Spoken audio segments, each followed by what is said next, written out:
First, congratulations last week. Now, you've been in that lineup for a while, 2 interceptions already. That's how, I'm certainly not saying you have everything figured out or anything, but how confident are you as, seems like you look more comfortable out there week in and week out. I know maybe that's hard for me to see because I'm not on the field, but how comfortable are you and how confident are you with these last few games?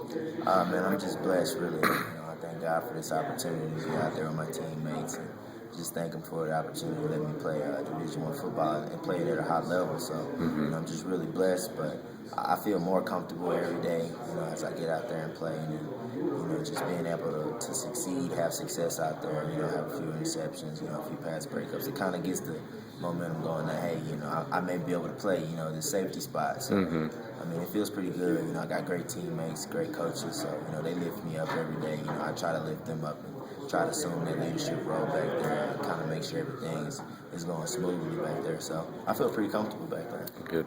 If you can describe me, Coach Christian was saying there, a couple plays that CSU scored on were big plays on and a failed execution, I guess, on a switch route and a wheel route. Yeah. So first, just for the normal everyday football fan, what is a switch route and what is a wheel route? Well, a switch route is when you have two receivers out there and they run up the field and then they kind of break underneath each other. And on one of those coverages, we should have had a safety over the top. And actually, it was on me. I should have given a better communication to my corner to let them know that I was supposed to take the deep route, the deepest of the deepest routes, and our corner's going to take the underneath one. And as far as the wheel route, that's when you have those same two receivers going up the field, but this time you have a running back coming out of the backfield. So they was able to sneak them out. It was great execution by CSU. They were able to sneak the running back out and get him up there, get up the field. But you take those two plays away and.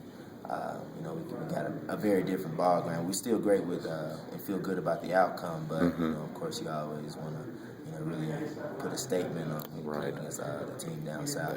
Have those routes, at least maybe, I think I remember against Nevada, the switch routes kind of hurt you guys a little bit. Has that kind of been one of those kind of sticklers where it just whether it's maybe a lack of communication here or something? Have those been giving this defense a lot of trouble this year, at least in your opinion? We feel like teams are going to keep going to it until we prove that we're going to stop them. And, like you said, against Nevada, it kind of hurt us a little bit. So we look forward to the challenge, of knowing that that's what teams are going to come out and do, and then just being able to go out and execute at a high level and stop those routes. But they're going to keep coming until we stop them. Right. Option again this week with New Mexico. I know you see it with Air Force. Even, Nevada does it to a certain extent in a different way, even Cal Poly early in the season. So what are your thoughts now, Chad, now that you're really in that lineup and seeing a lot of time?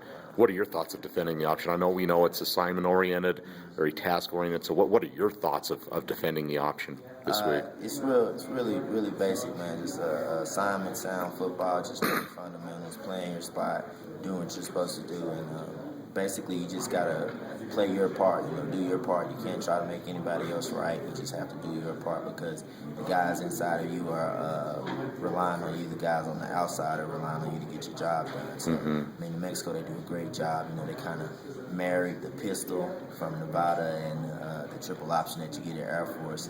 And they kind of got a real nice system going for them. They're averaging 300, close to 400 yards or so. So they got a great program in place, and they know how to run it well. So, it's going to be a big test for us this week, again, stopping the run, and just being physical at the point of attack. And that's basically what it's going to come down to. Does it help facing, the pistol at Nevada and what you've seen option from Air Force and even Cal Poly times? I mean, not that you have it all figured out and everything's different, but seeing that at least a few times this season, will that be an advantage for this defense maybe this week? It helps us. It helps us a lot just knowing that we have those assignments kind of down, and it's kind of like, well, this is how we did it against Nevada, or this is how we did it against Air Force, and then we can take that, tweak it a little bit, and understand that we got to go out and again, it goes down to being assignment sound, knowing your gaps, being gap responding as possible, and just playing around the perimeter, and that's gonna end up being on the safeties, corners, all the perimeter players, because our D-line does a great job.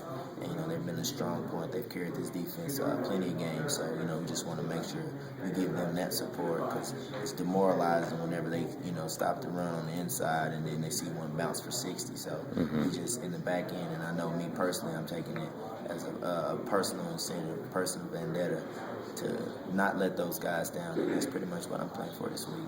All right.